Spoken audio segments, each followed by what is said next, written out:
অংকিতা দত্ত আমগুৰি কংগ্ৰেছৰ আকাশত এচপৰ ঘন কলা ডাৱৰহে আছিল নেকি? অংকিতাৰ বিজেপি গমনত কিমান লাভান্বিত হ'ব বিজেপি? লোকসভা নিৰ্বাচনত তপন গগৈ বিজয়ৰ দিশত অংকিতা দত্তৰ অৰিহণা কিমান? অংকিতাই খহাব পাৰিবনে আমগুৰি কংগ্ৰেছৰ ভেটি? একাংশ কংগ্ৰেছে কোৱাৰ দৰে ঘন কলা ডাৱৰে চানি ধৰা আকাশত সৰুজে ভুমুকি মাৰি কিৰণ চতিয়াৰ দৰে অংকিতাৰ প্ৰস্থানে সঁচাকৈ মুকলি কৰিলে নেকি আমগুৰি কংগ্ৰেছৰ আকাশ? প্ৰশ্ন হ'ল, এসময়ত একাংশ ভোটদাতা ৰাইজৰ বাবে মাজনী আইজনী কাৰোবাৰ ভৰি অংকিতা দত্ত আমগুৰি কংগ্ৰেছৰ সূৰুযমুখী গৰ্বিত বিজয় পতাকা ঢাকি ৰখা এচপৰা কলীয়া ডাৱৰহে আছিল নেকি?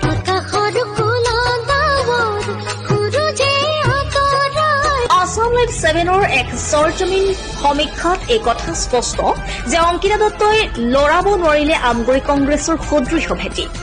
খুব কম সংখ্যক ভোটাৰহে অংকিতাৰ যাত্ৰা পথত সহযাত্ৰী হল, যিটো আছিল বিজেপিৰ জ্যেষ্ঠ নেতৃত্বৰ বাবে কল্পনাতীত। বিজেপিয়ে ভাবিছিল অংকিতাৰ বিজেপি আগমনে বানে মথৰি চিঙাৰ দৰে অৱস্থা হ'ব আমগুৰিত। আমগুৰি কংগ্ৰেছত কিন্তু এয়া বাস্তৱত ৰূপায়িত নহল, যি আশাহত কৰিলে বিজেপি। ৭-৭ৰেও স্বীকাৰ কৰিব পৰাকৈ আমগুৰি কংগ্ৰেছে এবাৰ একাংশ অহংকাৰী ভৰিৰ তলত মাতি নথকা অথচ নেতাগিৰি কৰা ক্ষমতাৰ বলেৰে বলিয়ান হৈ গুৰু গোসাঁই নমনা আমগুৰি আৰু শিৱসাগৰ জিলা বিজেপিৰ লগতে জিলাখনৰ ৰাজ্যিক সদস্যা হৈ থকা একাংশ তথাকথিত বিষয়াৰ সন্মুখত তুলি ধৰিলে দুটা অবিস্মৰণীয় আৰ্হি। প্ৰথম, খৰাং মাটিটো কান্ধত ভাৰ বৈ পানী আনি কেনেকৈ খেতি কৰিব লাগে তাৰ শিক্ষা দিলে বিজেপি।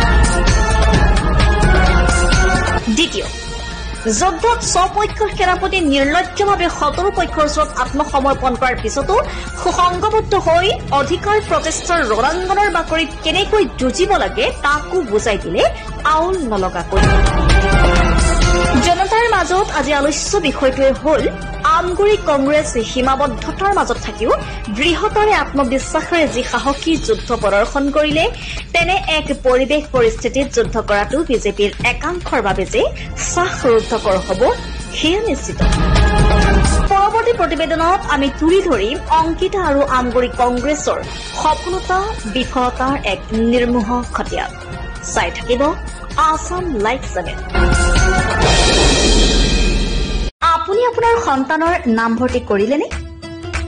অপেক্ষা কিহৰ?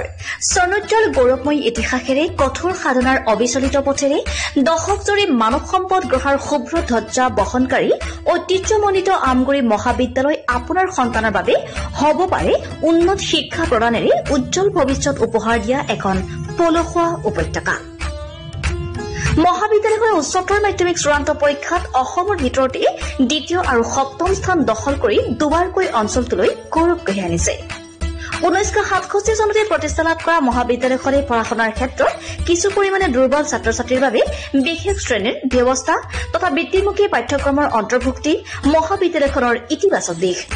নাকৰ দ্বাৰা এ গ্ৰেড লাভ কৰা আমগুৰি মহাবিদ্যালয়ত আপোনাৰ সন্তানটিক নামভৰ্তি কৰাই আপুনি সফলতাৰ অংশীদাৰ হোৱাৰ সুযোগ লাভ কৰিব পাৰে।